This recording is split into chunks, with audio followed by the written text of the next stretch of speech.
Welcome back, Bhoot Bangla FM present by Rabiul Imran Tanvir. আশা করি আপনারা ভালো আছেন, ভালো তলেই আছেন। আমিও ভালো আছি। গল্পের নাম নানার ঘরের নিচে যে হাত। আমার নানা তখন গ্রামের পুরনো বাড়িতে একা থাকতেন। জায়গাটা ছিল খুব নির্জন, চারপাশে শুধু বাঁশঝাড় আর পুরনো আমগাছ। গ্রামের লোকেরা বলত ওই বাড়িতে রাতে অদ্ভুত কিছু ঘটে। কিন্তু নানা এসব বিশ্বাস করতেন না। এক রাতে প্রায় ২টার দিকে হঠাৎ নানার ঘুম ভেঙে যায়। কারণ খাটের নিচ থেকে খচকচ খচকচ শব্দ আসছিল। প্রথমে নানা ভাবলেন হয়তো ইঁদুর। কিন্তু শব্দটা অদ্ভুতভাবে নিয়মিত হচ্ছিল, যেন কেউ নখ দিয়ে মাটি খুঁচাচ্ছে। নানা নিচে তাকালেন না, শুধু বললেন, কে ওখানে? কোনো উত্তর নেই। হঠাৎ শব্দ থেমে গেল। নানা একটু স্বস্তি পেলেন, আবার চোখ বন্ধ করলেন।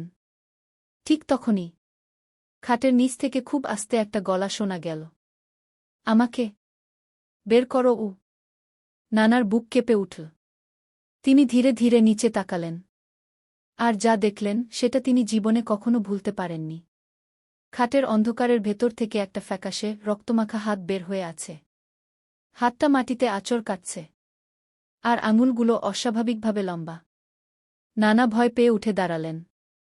কিন্তু ঠিক তখনই হাতটা তার পায়ের দিকে বাড়তে শুরু করল।